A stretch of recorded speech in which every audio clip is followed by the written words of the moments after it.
बेरोजगार युवाओं की महा आक्रोश रैली शुरू हो चुकी है। बुद्ध पार्क से लेकर एमबीपीजी कॉलेज तक युवा बड़ी संख्या में नजर आ रहे हैं। भारी संख्या में पुलिस बल भी मौके पर तैनात है। प्रशासन की ओर से अभी तक रैली के लिए परमिशन नहीं दी गई है।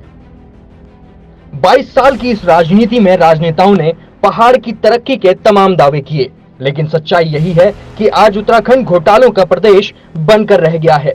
फिर वो चाहे भर्ती परीक्षाएं हो या फिर विकास कार्य, हर तरफ लूट मची है।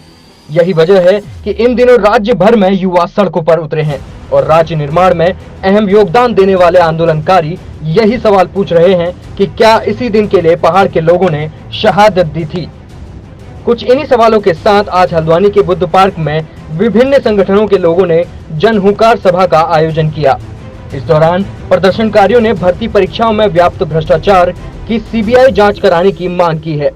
फिलहाल आंदोलन अभी जारी है। प्रदर्शन लगातार चल रहे हैं और कांग्रेस ने ही पहली आवाज उठाई सदन में।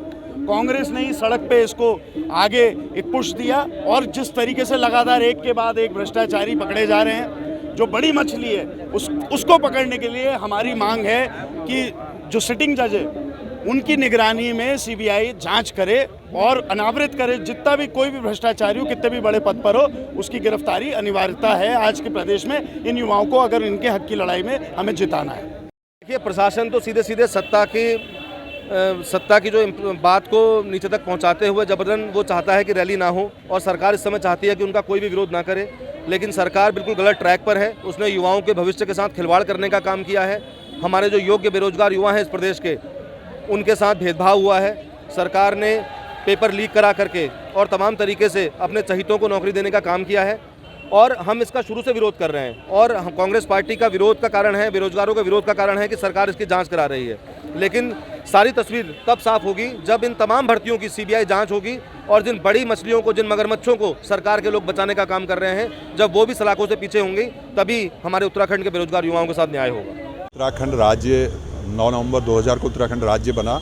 उसके बाद उत्तराखंड में जितने भी चयन हुए, चाहे उत्तराखंड अधीनस्थ चयन आयोग हो, उत्तराखंड लोक सेवा आयोग हो या विधानसभा हो, उसमें जो भ्रष्टाचार हुआ है, सरकारी नौकरियों में जो भ्रष्टाचार हुआ है, हमारी मांग ये है कि उसकी सीबीआई इंक्वायरी हो और जो भी दोषी हो उनको, भ्रष्टाचारियों को जेल भेजा जाए। इस मामले में हम इससे पहले हमारे हल्द्वानी से कालाढूंगी तक एक पद यात्रा की थी और उसमें भी हमने एक संबंधित अधिकारी के द्वारा ज्ञापन दिया था, जिसके द्वारा माननीय राज्यपाल को ज्ञापन दिया था। लेकिन आज 15 दिन होने को आए हैं, लेकिन उत्तराखंड सरकार हो या राज्यपाल हो या केंद्र सरकार हो, उनकी ओर से कोई भी इसमें जो है, मुझे नहीं लगता कि कोई समुचित जो है कार्रवाई हुई है। तो इसलिए हमें मजबूर होकर आज फिर से एक दिवसीय धरने और उपवास पर बैठना पड़ा है। और हमारी मांग यही है कि उत्तराखंड के नौजवानों का जो भविष्य अंधकारमय किया है आपने, उन नौजवानों को रोजगार की व्यवस्था करें और जो जितने दोषी लोग हैं, चाहे कोई हो, कितना ही बड़ा हो, उन सबको सीबीआई इंक्वायरी करके उनको जेल भेजा जाए। यही मेरी मांग। पहले तो मैं आपको बता दूं कि ये जो हम कर रहे हैं आज, आप लगातार देख रहे हैं कि उत्तराखंड के अंदर लगातार भ्रष्टाचार चरम सीमा पर है और ऐसा कोई डिपार्टमेंट नहीं बचा है